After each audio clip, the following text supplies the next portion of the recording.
Hi hello నమస్తే welcome to Telugu 360. Telangana 6వ దినోత్సవ శుభాకాంక్షలు. మనతోని ఈరోజు స్పెషల్ గెస్ట్ తెలంగాణ కళాకారుడు, పాటల గాయకుడు.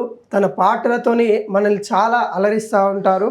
తన పాటలు వింటే మన యొక్క ఎంట్రుకలు కూడా నిక్కపొడుస్తాయి. తన పాట వింటే ఒక పసిపాప కూడా ఎగిరి గంతేస్తుంది. అలాంటి పాటలతోని మన తెలంగాణలో మారుమోగిస్తూ ఉన్నారు. వాళ్ళే మానుకోట ప్రసాద్ అన్న. అన్న నమస్తే అన్న. నమస్తే అన్న, నిజంగా మీ పాటలు వింటుంటే అన్న చాలా ఒక్కొక్కసారి ఎంత సంబరపడతామో, ఒక్కొక్కసారి ఎంత ఎమోషనల్ కూడా అవుతా ఉన్నా. ఈ పాటలు అంతా మధురం అనేది మాకు కనిపిస్తూ ఉంటాయి. Thank you. ఈరోజు మన తెలంగాణ తెచ్చుకున్నామంటే నీళ్లు, నిధులు, నియామకాలు అవి నెరవేరినాయి అంటారా అన్న? 100% నెరవేరినట్టే. ఎక్కడ చూసినా కానీ మళ్ళీ అవే ఇబ్బందులు ఎదురుతూ ఉన్నారు కదా ప్రస్తుత కాలం. అంటే నేనేమంటా అంటే బీఆర్ఎస్ గవర్నమెంట్లో కేసీఆర్ సార్ ముఖ్యమంత్రిగా ఉన్నప్పుడు 10 సంవత్సరాలు చాలా అద్భుతంగా పరిపాలించబడ్డది ఈ తెలంగాణ రాష్ట్రం. కాళేశ్వరంతో చేను చెలక అన్ని పండినాయి. ఇప్పుడు ఈ ప్రభుత్వం మేము ఉద్యోగాలు ఇచ్చినాము అని చెప్తున్నాం. వచ్చిన 1 ఇయర్లోనే 60,000 ఉద్యోగాలు ఇచ్చినాము, 2 సంవత్సరాల్లోనే ఇన్ని ఉద్యోగాలు ఇచ్చినామని చెప్పుకుంటున్న ఉద్యోగాలన్నీ మాజీ సీఎం కేసీఆర్ గారు ఉన్నప్పుడు వేసిన నోటిఫికేషన్లే కదా. వాటినే నియామకాలు అంటారు కదా. మరి అప్పుడు వేసిన నోటిఫికేషన్సే, అప్పుడు రాసిన రిటర్న్ టెస్ట్లే, అవే రిజల్ట్ వచ్చి వాళ్ళకు ఉద్యోగాలు వచ్చినాయి. మరి ఎవరి హయాంలో వచ్చినట్టు అవి? కాళేశ్వరంతో నీళ్ళు వచ్చినాయి, మిషన్ కాకతీయతో చెరువులు నిండినాయి, చెలకలు పండినాయి, పొలాలు పండినాయి, రైతు బంధుతో రైతు బీమా వచ్చింది, రైతు బంధు పథకం వచ్చింది, కళ్యాణ లక్ష్మితోని ఆడబిడ్డల పెళ్ళిళ్ళు జరిగినాయి. అంటే అన్ని రంగాల్లో ఉన్నటువంటి వాళ్ళందరికీ ఆటోమేటిక్గా ఎంతో కొంత మంచి అయితే జరిగింది. 10 సంవత్సరాల్లో కొత్త రాష్ట్రం ఏర్పడింది. 10 సంవత్సరాలు, ఆ 10 సంవత్సరాల్లో కూడా దేశానికే దిక్సూచిగా నిలబడ్డటువంటి, దేశానికే ఆదర్శంగా నిలబడ్డటువంటి రాష్ట్రం తెలంగాణ రాష్ట్రం. జరగలేదు అని అంటే ఎట్లా? అంటే ఎక్కడ చూసినా కానీ అదే ఆవేదన, గతంలో ఏదైతే ఉన్న ఇబ్బందులు ఏవైతే ఉన్నాయో అవే ఇబ్బందులు, అవే తల్లాట, అదే తల్లుల గోస, అవే తల్లుల యొక్క ఆర్దనాలు, ఏదైతే మూసి కావచ్చు, అటు ఖమ్మం సంబంధించిన అంశాలు కావచ్చు, ఇవన్నీ అంశాలు చూసినప్పుడు మీరు ఒక తెలంగాణ ఉద్యమకాలుగా ఒక పాట రూపంలో అనేక విషయాలు తెలుపుతూ ఉంటారు. ఎలా అనిపిస్తుంది అన్న ఈ మూమెంట్ చూసినప్పుడు? అరే ఏంటి ఇలా జరుగుతూ ఉందని ఎప్పుడైనా బాధపడ్డ సందర్భాలు ఉన్నాయా? అంటే అవన్నీ ఇప్పుడు జరుగుతున్నాయి కదా. కాంగ్రెస్ గవర్నమెంట్ వచ్చిన తర్వాత కదా మూసి ప్రక్షాళన అని చెప్పి మూసి పక్కన ఉన్నటువంటి ఇండ్లన్నీ కూలగొట్టడం, వాళ్ళని ఎల్లగొట్టడం లాంటి సమస్యలన్నీ ఇప్పుడు ఉత్పన్నం అవుతున్నాయి. అట్లనే ఖమ్మంలో వెలుగుమట్లలో జరిగింది కూడా ఈ గవర్నమెంట్లోనే జరిగింది కదా. హైడ్రా తీసుకొచ్చి పేదల ఇండ్లు కూలగొట్టి, కనీసం చిన్న పిల్లలు చదువుకునే పుస్తకాలు కూడా తీసుకునే అంత టైం ఇవ్వలేని జరిగిందంటే ఇప్పుడు జరిగింది కదా. అది ఇప్పుడున్న పాలన పైన ఒక పాట పాడాలంటే ఏం పాడతారన్న? తెలంగాణ ప్రజలకి వినిపించాలి, ఇప్పుడున్న పరిస్థితులు తెలంగాణ ప్రజలు మేల్కొనాలి అంటే ఏ పాట పాడతారు? వెలుగుమట్ల మీద పాడుకుందాం. యాక్చువల్గా వెలుగుమట్ల చాలామంది చూసిళ్ళు ఆ సమస్యను. వెలవెల పోతుంది వెలుగుమట్ల, వేలాది బతుకులు రోడ్డు మీద, వెలవెల పోతుంది వెలుగుమట్ల, వేలాది బతుకులు రోడ్డు మీద, బుల్డోజర్ వచ్చింది బుల్ల బుల్ల, మా ఇల్లు అయ్యింది గుల్ల గుల్ల, బుల్డోజర్ వచ్చింది బుల్ల బుల్ల, మా ఇల్లు అయ్యింది గుల్ల గుల్ల, నమ్మినా వాసుకున్నామురా, నమ్మినా వాసుకున్నామురా, అయ్యో పుచ్చి బుర్రాలాయ సర్కారురా, వెలవేల పోతుంది వెలుగుమట్ల, వేలాది బతుకులు రోడ్డు మీద, బుల్డోజర్ వచ్చింది బుల్ల బుల్ల, మా ఇల్లు అయ్యింది గుల్ల గుల్ల. అంటే మీ పాటలు ఇవన్నీ కూడా ప్రజల దగ్గరికి వెళ్ళినప్పుడు, అంటే మీరు మామూలుగా వెళ్ళినప్పుడు ఆ పాటలు విన్నప్పుడు వాళ్ళు ఇచ్చే స్పందన ఎలా ఉంటుందన్న? సాధారణంగా మీతో మాట్లాడుతూ ఉంటారు, ఒక పాట పాడుతూనే దానికి కొంత ఫీడ్బ్యాక్ అయితే వస్తూ ఉంటుంది. ఇలాంటి పాటలు పాడినప్పుడు, ఈ వెలుగుమట్ల కావచ్చు, ఇవన్నీ మాడినప్పుడు మీకు ఎలాంటి రిప్లై వస్తున్నాయి అన్న? మంచి రిప్లైలే వస్తాయి. కొంతమంది కాంగ్రెస్ పార్టీ క్యాడర్ అభిమానులు, ఆ పార్టీ లీడర్ల అభిమానులు ఉంటారు కదా, బ్యాడ్ కామెంట్స్ పెడతారు కింద. ఇక అవన్నీ పట్టించుకుంటూ పోతే మనం ముందుకు వెళ్ళలేం తప్ప. చాలా బ్యాడ్ కామెంట్స్ వారిని అంటే పోయినసారి యూరియా పాట రాసినప్పుడు మాత్రం ఒక అతనైతే డైరెక్ట్ వీడియో చేసి పెట్టాడు. డబ్బులు ఇస్తే ఏమైనా చేస్తారా, డబ్బులు ఇస్తే మీ పిల్లల్ని కూడా తల్లిని కూడా పంపిస్తారా లీడర్ల దగ్గరికి అన్నట్టుగా మాట్లాడిండు. అంటే యూరియా సమస్య అనేది ఒక బీఆర్ఎస్ పార్టీ సమస్య కాదు, బీఆర్ఎస్ పార్టీలో ఉన్న లీడర్ల సమస్య కాదు కదా. ఈ తెలంగాణ రాష్ట్రంలో ఉన్న ప్రతి ఒక్క రైతు సమస్య, ఇంక్లూడింగ్ నాతో సహా. నేను అనుభవించిన కాబట్టి యూరియా పాట రాసిన, నేను యూరియా బస్తాలు. ఈరోజు వడ్ల సమస్య నేను అనుభవించిన, నా దగ్గర ప్రూఫ్లు ఉన్నాయి, వీడియో ప్రూఫ్లు ఉన్నాయి. నా వడ్లే మేము కళ్ళంలో పోసిన వడ్లే నిలువున తడిసిపోయినాయి, ఆరబెట్టుకున్నాం. పొద్దున పోవడం, వాటిని అన్నింటిని నేర్పించడం, మళ్ళీ ఈవినింగ్ పోవడం, మా నాన్న నేను ఇట్లా ఎత్తుకొని దగ్గర చేసుకొని దాని మీద అవన్నీ కప్పుకొని మళ్ళీ ఏడ వర్షం వస్తుందన్న భయం, అట్లా అనుభవించినాం కదా. రైతే రాజు అని అంటారు, కానీ రైతు మాత్రము ఇలా కష్టాలు పడుతూనే ఉండాల్సిన. మొన్న రాసినా కదా పాట, రైతు మీద రాసిన కదా. ఒకప్పుడు రైతు ఎట్లుండే, ఉరుము నాట్యానికి మెరుపు పాటకు జడిసి ఊరికి సేనుగోసి ముత్యాల గింజల్ని కళ్ళతో ముద్దాడి కళ్ళంలో రాసిబోసి సావుకారి బాకి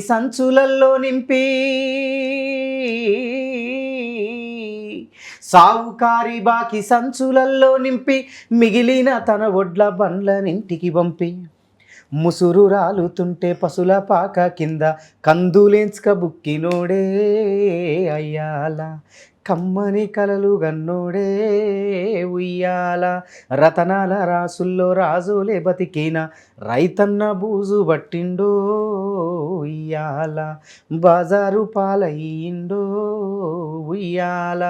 ఈ పాట 30 ఏళ్ళ క్రితం భాస్కర్ అనే ఒక రచయిత రాసిండు. అది ఇప్పుడు వర్తిస్తుందా లేదా? రైతన్న ఇలా బూజు పట్టిందా లేదా? నేను మొన్న కూడా రాసిన కదా రైతు మీద పాట. ఆ పాట ఇన్స్టాగ్రామ్లో కావచ్చు, యూట్యూబ్లో కావచ్చు, చాలా ట్రెండింగ్లో నడుస్తుంది ఆ పాట. మరి ఎందుకు నడుస్తుంది? వేరే పార్టీ నాయకులు కూడా పెట్టుకొని, వేరే పార్టీ లీడర్లు కూడా ఊళ్ళల్లో పెట్టుకొని ఆ పాట పెట్టుకొని ట్రాక్టర్ల మీద పోవడం, లారీల మీద పోవడం, ఆ వడ్ల కళాల దగ్గర ఆ పాట పెట్టుకొని వినడం, ఇలాంటి రీల్స్ అన్నీ మాకు వస్తున్నాయి.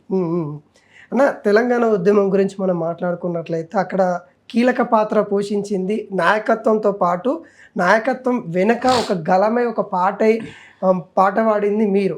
మీకు ఏమన్నా ఉన్నత స్థానం కల్పిస్తామని ప్రభుత్వాలన్నీ చెప్తా ఉన్నాయి. చాలా అంశాలు కూడా మిమ్మల్ని ఎంతవరకు పొలిటికల్గా ప్రజల దగ్గరికి ఇంపాక్ట్ చూపించాలన్నా కూడా మిమ్మల్ని ఎంతవరకు వాడుకోవాలో అంతవరకు వాడుకుంటారు. కానీ మీకు ప్రాధాన్యత ఇస్తూ ఉన్నారా అంటే ఏం చెప్తా ఉన్నారు? అంటే ఒకటే తమ్ముడు, తెలంగాణ రాష్ట్రం వచ్చిన తర్వాత 2014 తర్వాత 15లో కేసీఆర్ సార్ ముఖ్యమంత్రి అయిన తర్వాత ఆయన ఎవరు అడగలేదు. కళాకారులు ఏ ఒక్కరు కూడా ఆయన దగ్గర పోయి మాకు ఏమన్నా ఇవ్వండి అని, ఇంత వృత్తి కల్పించండి అని ఎవరు అడగలేదు. 550 మంది నుంచి 580 మంది కళాకారులకు తెలంగాణ సాంస్కృతిక సారథి అని పెట్టి అందులో 24,514 రూపాయలతోని జీతభత్యం ఇస్తూ ఉద్యోగం ఇచ్చిండు కేసీఆర్ సార్. ఈ రాష్ట్రంలో ఉన్నటువంటి 550 మంది నుంచి 80 మంది 580 మంది కళాకారులకు ఆయన ఉద్యోగం ఇచ్చిండు. అంటే ఆ పరిస్థితులలో మీకు గుర్తున్న పాట, అంటే తెలంగాణ ఉద్యమం సమయంలో మీకు అరే ఈ పాట ఇంకా ప్రజల్లోకి గట్టిగా వెళ్తే బాగుంటుంది, తెలంగాణ సహకారం వస్తూ ఉంది అన్నప్పుడు తెలంగాణ ఉద్యమం సమయంలో మీరు పాడిన పాట ఏమన్నా మా కోసం? అంటే నేను చాలా పాడిన తమ్ముడు. తెలంగాణ ఉద్యమం సమయంలో వేదికల మీద చాలా పాటలు, ఇది వెళితే ఈ పాట జనాల్లోకి వెళితే రాష్ట్రం వస్తుంది అనేది అట్లాంటి ఉద్దేశం ఏం లేదు. అంటే ఆ సందర్భానికి ఖచ్చితంగా పాట అవసరం. ధూమ్ధాం పెట్టినా కానీ, ఒక ర్యాలీ తీసినా కానీ, ఓ రాస్తారోకో చేసినా కానీ, ఒక వంట వరపు, ఒక రైలు రోకో, ఎక్సెట్రా ఏం చేసినా కానీ ఆడ పాట కంపల్సరీ, పాట అవసరం ఉంది. అవును, ఆ సందర్భాన్ని బట్టి పాట పుట్టుకొచ్చింది. రాత్రి పగలు వాన ఎండ ఏం తెలియకుండా, ఏది లేకుండా నిరంతరం ఏది లేకుండా తెలంగాణ ఉద్యమం కోసం అంటే నాలాంటి 100 మంది కళాకారులు కోసి కట్టుకొని, గొంగడేసుకొని, తిండి, నీళ్ళు, నిద్ర ఇవన్నీ మర్చిపోయి ఓన్లీ తెలంగాణ, మాకు తెలంగాణ రాష్ట్రం కావాలి, మేము తెలంగాణ సాధించుకోవాలి అనే ఒకే ఒక్క నినాదంతో పిడికిళ్ళు ఎత్తుకొని కళాకారులు సైతం, పోలీస్ దెబ్బలు తిన్న కళాకారులు ఉన్నారు, పోలీస్ లాఠీ దెబ్బలు తిన్న కళాకారులు ఉన్నారు. పాట పాడితే నిర్బంధాలు జరిగిన రోజులు ఉన్నవి, పాట పాడొద్దని. ఇట్లా 100 మంది కళాకారులు ఆ ఉద్యమం కోసం ఈ తెలంగాణ రాష్ట్రం కోసం పోరాడిన వాళ్ళు వందల మంది ఉన్నారు. జై తెలంగాణ అని ఒక నినాదం ఇస్తేనే వాళ్ళని అక్కడికక్కడ ఇబ్బందులు పెట్టిన రోజులు కూడా. ఇప్పుడు నేను కూడా పోలీస్ దెబ్బలు తిన్నా. సకల జనుల సమ్మెలో చైతన్యపురిలో ఒక ధూమ్ధామ్ వేదిక దగ్గర పాటలు పాడుతుంటే మమ్మల్ని కూడా కొట్టారు పోలీసు వాళ్ళు. అందులో నేను కూడా ఉన్నా. ఆ తర్వాత సాగరహారం జరుగుతున్నప్పుడు బాష్పవాయువులు వేస్తే ఆ పొగ మంట నేను కూడా భరించిన. నాతో పాటు అక్కడ ఒక 30-40 మంది కళాకారులు ఉంటారు. వాళ్ళందరూ అనుభవించారు. ఆడపిల్లలు ఉన్నారు. వాళ్ళందరూ ఇట్లా ఆ మంట భరించలేక ఏడ్చిళ్ళు. అంటే తెలంగాణ ఇప్పుడు వచ్చింది అంటే ఎంతో కొంత కళాకారులు అనేది మనం డెఫినెట్లీగా మాట్లాడుకోవాలి. ఒక కళాకారులనే కాదు, ఇందులో విద్యార్థులు ఉన్నారు, ఉద్యోగస్తులు ఉన్నారు, రాజకీయ నాయకుల రాజీనామాలు ఉన్నాయి, బీఆర్ఎస్ పార్టీ నుంచి కేసీఆర్ సార్ ఆమరణ నిరాహార దీక్ష తర్వాతనే ఇవన్నీ జరిగినాయి. విద్యార్థుల త్యాగాలు ఉన్నాయి, అమరవీరుల త్యాగాలు ఉన్నాయి. వాటితో పాటు మా కళాకారుల ఆట పాట ఉంది. ఒక్క కళాకారులే పాటలు పాడితే తెలంగాణ వచ్చింది అని అంటే అందరూ ఒప్పుకోరు కదా. మళ్ళీ అట్లా కాదు, వాళ్ళందరితో పాటు మా పాట కూడా ఉంది. అంటే మీ పాట కూడా ఇంపాక్ట్ అనేది చాలా చూపించింది. ఎందుకంటే పాట ఇంపాక్ట్ అనేది 100% ఉంటుంది. అది ఎక్కడైనా ఉంటుంది, ఏ సమస్య మీదనైనా ఉంటుంది. సమస్య ఉన్నప్పుడు పాట ఆ సమస్య మీద వచ్చిందంటే దాని ఇంపాక్ట్. ఇప్పుడు ఎగ్జాంపుల్కి నేను ఏం చెప్తున్నా, ఒక యూరియా పాట కావచ్చు, ఒక HCU పాట కావచ్చు, ఇప్పుడు వచ్చినటువంటి వడ్ల సమస్య మీద రైతు పాట కావచ్చు, ఇట్లా ఇప్పుడు ఎందుకు ఓన్ చేసుకున్నారు ఆ పాటల్ని? అక్కడ ఇష్యూ ఉంది. ఆ ఇష్యూని అందరూ ఇది మీడియా ముందుకు వచ్చి చెప్పలేరు కదా. ఇప్పుడు నీ మనసులో ఉన్న అరే ఇది అన్యాయం, ఇది జరిగేది అన్యాయం అని నువ్వు మైక్ ముందుకు వచ్చి కెమెరా ముందుకు వచ్చి చెప్పలేవు కదా. నీ నీ నీ ఆలోచన విధానాన్ని నేను రాసిన పాటతో పంచుకుంటావు. చాలా మంది ఓన్ చేసుకుంటారు, వాళ్ళు ఓన్ చేసుకొని నువ్వు అనుభవించుంటావు ఆ సమస్య. దాన్ని నువ్వు ఓన్ చేసుకొని స్టేటస్ పెట్టుకోవడమో, ఇన్స్టాగ్రామ్లో పెట్టుకోవడమో, నీ సోషల్ మీడియా ప్లాట్ఫామ్లో నువ్వు దాన్ని షేర్ చేయడమో, దానివల్ల నేను కూడా ప్రశ్నించిన ఈ పాట ద్వారా అనేది నీకు ఒక సంతృప్తి ఉంటుంది. ఇంకొక ప్రశ్న అంటే కళాకారులకు మెయిన్గా ఎదురయ్యే అంటే ఒడిదొడుకులలో ఇదొకటి ఏంటి అని అంటే పాట అమ్ముడు పోతా ఉంది. ఒకప్పుడున్న పాట, తెలంగాణ ఉద్యమంలో ఉన్న పాట, అప్పుడున్న గళాలు ఇప్పుడు కరువైపోతూ ఉన్నాయి, వాదన బలంగా వినిపిస్తూ ఉంది. దాన్ని ఎలా చూస్తాను అంటే అమ్ముడు పోని పాట ఇప్పటి వరకు ఈ తెలంగాణ రాష్ట్రంలో ఎగ్జాంపుల్కి ఈ 2.5-3 సంవత్సరాల కాలంలో అమ్ముడు పోనటువంటి పాట ఎన్నిసార్లు గలమెత్తి ప్రశ్నించింది? ఏ సమస్య మీద ప్రశ్నించింది? ఎవరైతే అమ్ముడు బొయ్యిలు కళాకారులని కొంతమందిని ప్రశ్నిస్తున్నారో మమ్మల్ని, మాలాంటి వాళ్ళను, ముఖ్యంగా మాకు చాలా కామెంట్లు వచ్చినాయి, మీరు అమ్ముడు బొయ్యిలు, దొరకాడి కాపలా కుక్కలు, మీరు దొర పైసలకు అమ్ముడు బొయ్యిలు అని కేసీఆర్ గారిని టార్గెట్ చేస్తూ మేము అక్కడ బీఆర్ఎస్ పార్టీలో పనిచేస్తున్నాం కాబట్టి మమ్మల్ని అంటున్నారు. మరి అమ్ముడు పోనటువంటి పాట యూరియా సమస్య మీద ఎందుకు పాడలేదు?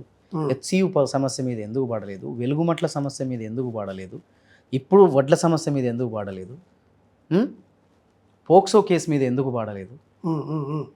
హైడ్రా మీద ఎందుకు పాడలేదు? రకరకాల సమస్యలు ఉన్నాయి. మూసీ నది మీద, మూసీ ప్రక్షాళన మీద జరుగుతున్నటువంటి అన్యాయం మీద ఎందుకు పాట పాడలేదు? అమ్ముడు పోని పాట ఎందుకు పాడలేదు? మేము అమ్ముడు పోయినట్టు ఎక్కడ ప్రూఫ్ ఉంది? మేము ఒక పార్టీని నమ్ముకున్నాం బై తప్ప. మేము ఒక పార్టీని, ఒక నాయకుడిని నమ్ముకొని మొదటి నుంచి అదే పార్టీలో ఆ జెండా పట్టుకొని తిరుగుతున్నాం. టీఆర్ఎస్ పార్టీని నమ్ముకొని ఇప్పుడు బీఆర్ఎస్ పార్టీతోని మేము ట్రావెల్ అవుతూ వస్తున్నాం. మా ఉద్యోగాలు కూడా మమ్మల్ని సస్పెండ్ చేస్తే పోనీలే అని అప్పుడు ఎక్కుకున్నాం. అది అమ్ముడు పోయినట్ట మాకు. మరి అమ్ముడు పోతే ఒకవేళ ఎన్ని పైసలు ఇచ్చినట్టు మాకు? అదే ప్రధాన క్వశ్చన్, ఎంత కమ్ముడు పోయినట్టు? మరి ఇప్పటికీ మేము ర్యాపిడోలు బుక్ చేసుకొని మెట్రో రైళ్ళు ఎక్కి వస్తున్నాం కదా. మరి పెద్ద పెద్ద కార్లు అయితే మాకు లేవు కదా, పెద్ద పెద్ద బంగ్లాలు అయితే మాకు లేవు కదా. మాకు వచ్చే ఉద్యోగం కూడా పోయింది కదా. 32,000 జీతాన్ని వదులుకున్నాం కదా మేము. మంచి మంచి బట్టలు, బ్రాండెడ్ బట్టలు వేసుకొని అయితే తిరగట్లేదు కదా, బ్రాండెడ్ వాచ్లు పెట్టుకొని తిరగట్లేదు. అందరూ వాళ్ళ వృత్తిని ఎలా అయితే నమ్ముకున్నారో మీరు పాట పాట అనేది ఖచ్చితంగా అంటే అమ్ముడు పోదు తమ్మి, అమ్ముడు పోదు పాట. కానీ ఇప్పుడు సినిమా ఉంది, ఓ సినిమాకి ఒక రచయిత పాట రాస్తాడు, అది ఆయన వృత్తి, అది అమ్ముడు పోయినట్ట. ఆయనకు డబ్బులు ఇస్తారు కదా, ₹1,00,000 2,00,000 డబ్బులు ఇస్తారు కదా. ఇప్పుడు పెద్ద పెద్ద రచయితలు ఉన్నారు కదా, వాళ్ళందరూ అమ్ముడు పోయినట్టే, రెమ్యునరేషన్ తీసుకుంటారు, అది అమ్ముడు పోయినట్టేనా? ఇప్పుడు నేను ఒక పార్టీని నమ్ముకున్నా, నా పార్టీ ప్రతిపక్షంలో ఉంది. ప్రతిపక్షంలో ఉన్నప్పుడు ఆడ అన్యాయం జరిగినప్పుడు నేను పార్టీని నమ్ముకున్నా కాబట్టి ఆ పార్టీలో పనిచేస్తున్నా కాబట్టి ఖచ్చితంగా నేను ఈ పార్టీ నుంచి అక్కడ జరిగిన సమస్యను నేను క్వశ్చన్ చేస్తా 100%. నా పాటతో క్వశ్చన్ చేస్తా. అది అమ్ముడు పోయినట్లయితుందా? ఈ మధ్యలో అంటే ఒక పాట వాడుతూనే మీకు చాలా హ్యాపీగా ఫీల్ అయిన పాట ఏదైనా ఉందా అంటే ఈ మధ్య కాలం ఈ మధ్య కాలం? అంటే ఈ మధ్య కాలంలో నేను పాట రాసి పాడింది అయితే రైతు పాటే. ఏడుస్తున్నాడమ్మా రైతు కల్లంలో తన పంట రాసి చూసి, తల్లడిల్లుతున్నాడు రైతు కాంగ్రెసు సర్కారు తీరు చూసి, అగ్గి పెట్టుకుంటుండు రైతు పండించిన తన పంటకు నేడు, ఆదుకునే దిక్కే లేక అల్లాడుతున్నాడు అన్నదాత చూడు, శరణంటూ వేడుతున్నాడే చేతులెత్తి మొక్కుతున్నాడే, కాళ్ళ పడుతున్నాడే కన్నీళ్ళ పాలై ఉన్నాడే, ఎండకు ఎండి వానకు దడిసే తన పంటనెవ్వరు కొంటారంటూ, ఏడుస్తున్నాడమ్మా రైతు కల్లంలో తన పంట రాసి చూసి, తల్లడిల్లుతున్నాడు రైతు కాంగ్రెసు సర్కారు తీరు చూసి. సూపర్ అన్న, సూపర్. నిజంగా ఈ పాట పాడిన తర్వాత అంటే చాలా మంది అంటే ఇప్పుడు ఓన్లీ బీఆర్ఎస్ పార్టీ నాయకులే ఓన్ చేసుకోలేదు, బీఆర్ఎస్ పార్టీ క్యాడరే ఓన్ చేసుకోలేదు. బీజేపీ వాళ్ళు కూడా, ఈవెన్ కాంగ్రెస్ పార్టీ ఊర్లలో ఉండే లీడర్లు రైతులు ఎవరైతే ఉంటారో, ఆ పార్టీలో పనిచేసే రైతులు ఎవరైతే ఉంటారో వాళ్ళు కూడా పెట్టుకొని వాళ్ళు కూడా నాకు కాల్స్ చేసి చాలా అద్భుతంగా. అంటే ఈ పాట మా ఊర్లో కూడా మా నాయన కూడా వాళ్ళంతా మొత్తం బ్యాక్గ్రౌండ్ మొత్తం వ్యవసాయం అనమాట. ఆ కళల కాడ ఆ ఫోన్లలో చూసుకున్నా నేను కూడా చాలా సందర్భాల్లో ఆ ఒడ్ల కాడికి పోయినప్పుడు చాలామంది కూడా విన్నారన్నమాట. సో ఈ పాటలు అంటే ఈ ప్రజల నుండి కాకుండా కేసీఆర్ నుండి కావచ్చు, కేటీఆర్ నుండి కావచ్చు, ప్రసాద్ ఇది భలే పాడవయ్యా, అసలు ఏంటి అసలు నీ పాటలో ఇంత మధురం ఉందని అంటే ఎప్పుడన్నా అన్నారా వాళ్ళు? ఇప్పుడు చాలాసార్లు అన్నారు వేరే వేరే పాటలప్పుడు. కేటీఆర్ గారు చాలా సందర్భాల్లో చాలా పాటలకి హెచ్సియు పాట కావచ్చు, యూరియా పాట కావచ్చు, ఇప్పుడు రైతు పాట రిలీజ్ అయిన తర్వాత మేము కేటీఆర్ గారిని కలవలేదు. యాక్చువల్గా వాళ్ళు ఏం పార్టీ నుంచి చేపించిన పాట కూడా కాదు ఇది. నాకు నేనుగా సందీప్ నేను అనుకొని చేసిన పాట ఇది. ఈ సమస్య నడుస్తుంది, ఈ సమస్య మీద ఒక రచయితగా నేను స్పందించాలి అని చెప్పి రాసుకున్న పాట, మేమిద్దరం కలిసి పాడిన పాట. యూరియా పాట కూడా అంతే, మమ్మల్ని పార్టీ ఏం చేయమని అడగలేదు, బలవంతం కూడా పెట్టలేదు. హెచ్సియు పాట కూడా అంతే, హెచ్సియు భూముల మీద జరిగినటువంటి ఇష్యూ ఏదైతే ఉందో అప్పట్లో సెంట్రల్ యూనివర్సిటీలో, దాని మీద కూడా అంతే మేముగా స్పందించి నేను రాసుకున్న పాట, నాకు నేనుగా స్పందించి రాసుకున్న పాట. ఇదే కావాలన్న తెలంగాణకి ఒక జర్నలిస్ట్ అనే వ్యక్తి ఉన్న వాటిపైన ప్రశ్నించాలి. ఒక కవి అనే వ్యక్తి కావచ్చు, ఒక గాయకుడు అనే వ్యక్తి కావచ్చు, ఉన్న సమస్యల మీదనే పాడాలి. అంటే ఇప్పుడు సందర్భం ఆటోమేటిక్గా మ్యాచ్ అయింది. రైతులందరూ ఆ పాటను వాళ్ళ కష్టాన్ని ఆ పాటలో చూసుకొని ఓన్ చేసుకున్నారు. చాలామంది కామన్ మ్యాన్ కూడా నాకు కాల్ చేసి బాగా రాసినావు, చాలా అద్భుతంగా పాడేది మీరిద్దరు, మంచి పాట, మంచి సందర్భానికి వచ్చింది అని మాట్లాడినారు. ఇప్పుడు అమ్ముడు పోయినాం అనేటోడు వాడు ఖచ్చితంగా ప్రతిసారి అంటనే ఉంటాడు. సరే అమ్ముడు పోయినావు అన్నప్పుడు నువ్వు పక్క నుండి మమ్మల్ని ఏమన్నా అమ్మినవా చూపించు. మేము అమ్ముడు పోతానప్పుడు, మేము పైసలు తీసుకుంటానప్పుడు నువ్వు పక్క నుండి ఏమన్నా చూసినావు. మరి ఇప్పుడు నేను ఒక పాట రాసి ఓ 10కో 20కో అమ్ముకోకపోతే నాకు మరి నేను ఎట్లా బతకాలి? మీకు ఇంకోటి రెమ్యునరేషన్ కూడా బాగానే వస్తుంది అంట, నిజమేనా? దేంట్లో నుంచి? అంటే బీఆర్ఎస్ పార్టీ ఫండ్ నుండి మీకు వస్తుంది అనేది ఒకటి. ఎవరైతే ఇందాక మాట్లాడినో ఇది కూడా మాట్లాడుతున్నారు, వాళ్ళకేం తక్కువ, వాళ్ళు స్టేజ్ల మీదకి వెళ్ళి పాటలు పాడిల్లంటే కథం 2 గంటలు 3 గంటలు అటో పాట ఇటో పాట పాడిల్లంటే తర్వాత బ్యాంకులోకి డబ్బులు వస్తాయి అనే విధంగా కొంతమంది మాట్లాడుతుంటే మనం చాలా సందర్భం అంటే వాళ్ళు ఒక చిన్న మాట కానీ ఉండొచ్చు, కానీ అది మీకు చాలా బాధగానే ఉండొచ్చు. అంటే ఎట్లా చూస్తారు? వాళ్ళు అట్లా అనుకుంటున్నారు కదా, అనుకుని బతకని ఏమున్నది అంతే అంటారు. అంటే ఇప్పుడు వాళ్ళకి దాంట్లో ఆనందం దొరుకుతుంది, వాళ్ళు అనడంలో ఓ సంతృప్తి ఉంది. ఓకే, వాళ్ళ ఆనందాన్ని వాళ్ళ సంతృప్తిని వాళ్ళని ఎందుకు కాదనాలి? ఇంకొకటి ఏంటంటే మాకు లక్షల డబ్బులు ఇయ్యరు తమ్ముడు. వేదిక మీద ఎక్కి పాటలు పాడితే లక్షల డబ్బులు ఇవ్వలేదు, అది జరగదు. మా ప్రోగ్రామ్కి ఆ రోజు ఎంతమంది కళాకారులు వచ్చిళ్ళు, ఏంది పరిస్థితి అనేది మేము చూసుకొని, ఇంత అయినాయి అన్న, ఇంత అవుతుంది అన్న అని మేము చెప్తే ఓ 50 లక్షో ఇస్తారు. ఉమ్, ఉమ్, అందులో వచ్చిన మళ్ళా వచ్చిన ఆర్టిస్టులు అందరికీ పంచంగా మేము తీసుకోవాలి ఉమ్, మిగిలిన డబ్బులు. ఉమ్, ఉమ్, అంటే ఇప్పటికీ అదే జరుగుతుంది. ఎప్పటి నుంచి మేము గత 2.5 సంవత్సరాల నుంచి సీరియస్గానే బీఆర్ఎస్ పార్టీలో పనిచేస్తున్నాం. అప్పటి నుంచే ఈ క్వశ్చన్స్ అన్ని రేజ్ అవుతున్నాయి. అవును. అప్పటి నుంచి ఇప్పటికి చెప్తున్నా నేను. ఉమ్, ఉమ్, ఉమ్. అప్పటి నుంచి ఇప్పటి వరకు మాకేం ప్రోగ్రామ్ చేయగానే 5 లక్షలు తీసుకొని పోడు, ఆ, ఏ అన్న మీకు 10 ఇస్తాం వచ్చిపో, అంత సీన్ లేదా?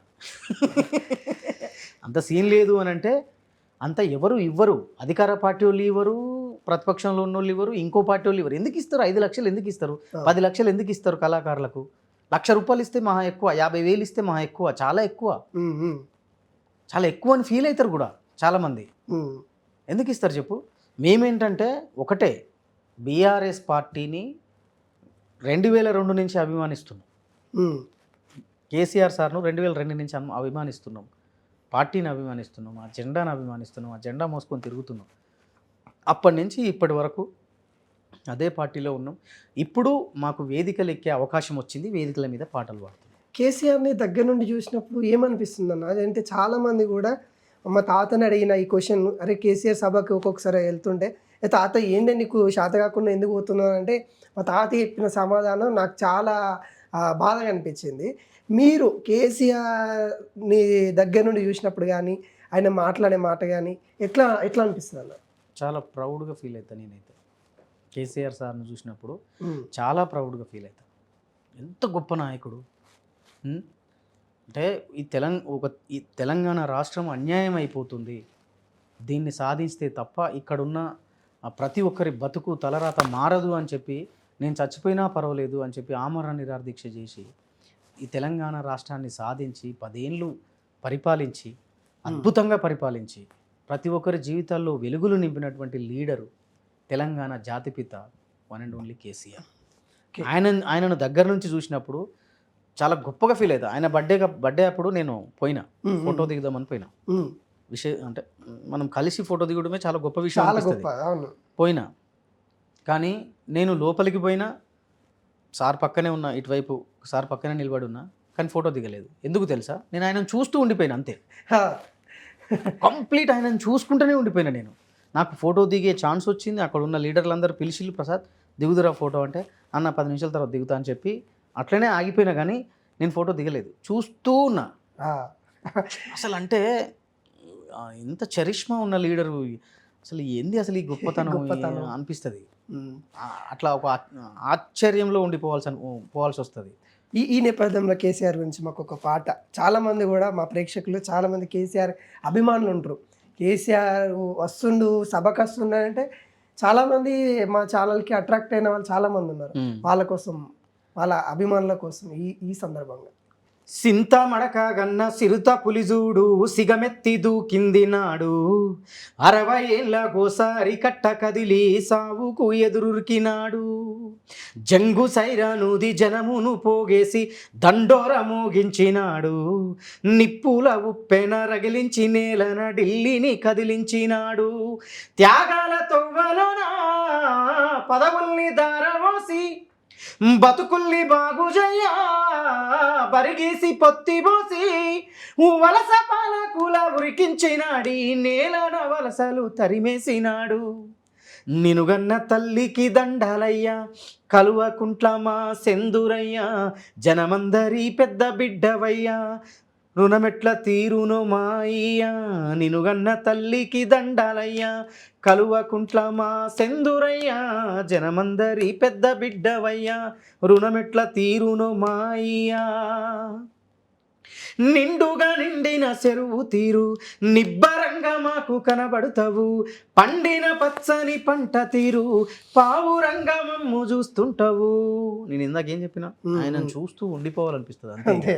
అందుకోసమే చెప్పిన, నిండుగా నిండిన చెరువు తీరు నిబ్బరంగా మాకు కనబడుతావు, పండిన పచ్చని పంట తీరు పావురంగా మమ్ము చూస్తుంటావు, గండాల గుండాలు దాటించగా గంభీర స్వరమై ఉంటావు, జెండాను మోస్తున్న ప్రతి గుండెకు బంధువు నువ్వై వస్తావు. నీ దశ నీ శ్వాసను తెలంగాణ బతుకు కొరకు, నీ పోరు ఆరాటము తెలంగాణ భవిత కొరకు, నిన్ను దిట్టిన నోళ్ళే పొగుడుతాయి, ప్రతి ఒక్కరి చేయి మొక్కుతాది. నినుగన్న తల్లికి దండాలయ్యా, కలువకుంట్ల మా సెందురయ్యా, రుణమెట్ల తీరును మా అయ్యా, జనమందరి పెద్ద బిడ్డవయ్యా, నినుగన్న తల్లికి దండాలయ్యా, కలువకుంట్ల మా సెందురయ్యా, రుణమెట్ల తీరును మా అయ్యా, జనమందరి పెద్ద బిడ్డవయ్యా. ఈ పాట బీఆర్ఎస్ నేతలే కాదు, కాంగ్రెస్ నేతలు కూడా విని కొద్దిగా అరే ప్రౌడ్గా ఫీల్ అయి ఉంటారు. కాకుండా వాళ్ళు కప్పుకున్న కండువ వేరే కాబట్టి కొంత అరే మన కండువ వేరే కొద్దిగా సైడ్కి వెళ్ళి మళ్ళీ వాళ్ళు కూడా ఒప్పుకుంటారు. తెలంగాణ రాష్ట్రం సాధించడంలో కేసీఆర్ సార్ది చాలా గొప్ప పాత్ర అని చెప్పి ఈ రాష్ట్ర ముఖ్యమంత్రి కూడా చెప్పిండు. అవునవును, అంటే వాళ్ళు కూడా ఒప్పుకుంటారు. ఆయన ఆయన ఆయన త్యాగం, ఆయన శ్రమ, ఆయన ఆలోచన విధానం, ఆయన చేసిన వ్యూహరచన తెలంగాణ రాష్ట్రం సాధించుకోవడం కోసం ఆయన నిలబడ్డ తీరు లేకపోతే తెలంగాణ రాష్ట్రం లేదు. ఈరోజు అంటే తెలంగాణ ఆవిర్భవించిన దినోత్సవం సందర్భంగా తెలంగాణ ప్రజల్ని ఉద్దేశించి ఏమన్నా చెప్పాలని అంటే ఏం చెప్తారన్న ప్రత్యేకంగా? అంటే గత 10 సంవత్సరాలు కేసీఆర్ పాలనలో చూశారు దగ్గరుండి, ఇప్పుడు 2 సంవత్సరాల నుండి కాంగ్రెస్ పాలన కూడా 2.5 సంవత్సరాలు అయిపోతుంది. ఈ పాలన కూడా చూశారు. భవిష్యత్తులో కూడా వచ్చే తరాలు కూడా అంటే భవిష్యత్తు ఏ విధంగా ఉంటుందో ఒక అంచనా కూడా వచ్చారు. ఇప్పటికే మన రాష్ట్రం పైన కొన్ని ఒడిదుడుకులు అయితే వస్తూ ఉన్నాయి. మళ్ళీ ఆంధ్ర సంబంధించిన నాయకులు వాళ్ళ యొక్క మళ్ళీ పెత్తనం చూపించుకోవడానికి ప్రయత్నాలు అయితే చేస్తూ ఉన్నారు. అంటే ఈ సందర్భంగా ఏం చెప్తారు? ఈ సందర్భంగా అంటే కొంతమంది ఏం మాట్లాడుతున్నారు, తెలంగాణ రాష్ట్రం డిక్షనరీలోనే లేదు తెలంగాణ అనే పేరు అని చెప్తున్నారు. నేనేమంటా అంటే తెలంగాణ రాష్ట్రం అనేది డిక్షనరీలో నీ పేరు లేదని నువ్వు అంటున్నావు, కానీ తెలంగాణ రాష్ట్రమే ఒక డిక్షనరీ అని నేను అంటున్నాను. ఇక్కడ వెతికితే వేల కొలది సంపద ఉంది, సాహిత్య సంపద ఉంది, ఖనిజాలు ఉన్నాయి, కవులు, కళాకారులు, ఉద్యమకారులు, నాయకులు అద్భుతంగా ఈ రాష్ట్రంలో పెరిగినటువంటి రచయితలు కావచ్చు, కవులు కావచ్చు, కళాకారులు కావచ్చు, ఉద్యమకారులు కావచ్చు, యోధులు కావచ్చు, ప్రతి ఒక్కరు ఈ రాజ్యాన్ని పాలించిన రాజులు కావచ్చు, కాకతీయ రాజులు కావచ్చు, నిజాం రాజులు కావచ్చు, వాళ్ళు కట్టిన కట్టడాలు కావచ్చు, సమ్మక్క సరక్క పోరాటం కావచ్చు, సాకలైలమ్మ యుద్ధం కావచ్చు, దొడ్డి కొమరయ్య అమరత్వం కావచ్చు, కొమ్మరైపోతున్న రచనలు కావచ్చు, సీనారే జ్ఞానపీఠ అవార్డు గ్రహీత సీనారే పుట్టిన నేల ఇది, నా తెలంగాణ కోటి రతనాల వీణ అని రాసినటువంటి దాశరథిని కన్న నేల ఇది, కాళోజీ నారాయణరావు, ఒక ప్రొఫెసర్ జయశంకర్ సారు, ఒక కొండా లక్ష్మణ్ బాపూజీ ఈ తెలంగాణ రాష్ట్రం కోసం చావు నోట్లో తలబెట్టి తెలంగాణ రాష్ట్రాన్ని సాధించి 10 సంవత్సరాలు అద్భుతంగా పాలించి ఈ రాష్ట్రం దేశానికే దిక్సూచిగా నిలిపినటువంటి ఒక కేసీఆర్ కావచ్చు. ఇంత డిక్షనరీ ఉంటే డిక్షనరీలో లేదంటే ఏమన్నట్టు? నేనేం చెప్పదలుచుకున్నా అంటే ఈ సందర్భంగా తెలంగాణ రాష్ట్రం చల్లగా ఉండాలన్నా, తెలంగాణ రాష్ట్రం అభివృద్ధి చెందాలన్నా, తెలంగాణ రాష్ట్రం అంటే తెలంగాణ తల్లి చాలా గర్వంగా నిలబడాలన్నా అది కేసీఆర్ సార్ వల్లనే అవుతుంది.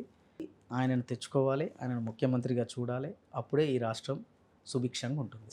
కారే కావాలంటున్నారు ప్రజలు, అదొక పాట. కారే కావాలంటున్నారే తెలంగాణ పల్లెలల్లా, మళ్ళా కారే కావాలంటున్నారే తెలంగాణ జిల్లలల్లా.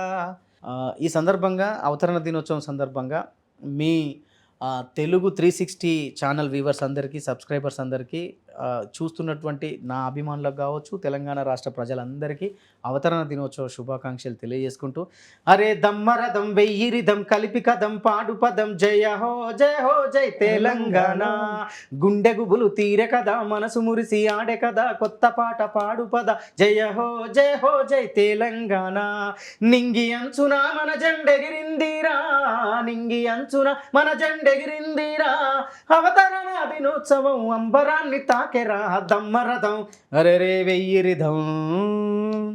ఈ పాట అవతరణ దినోత్సవం సందర్భంగా ఒక రాష్ట్రం వచ్చిన తర్వాత రాసిన పాట. థ్యాంక్ యూ సో మచ్ అన్న, వాల్యుబుల్ టైం మాకు కేటాయించినందుకు.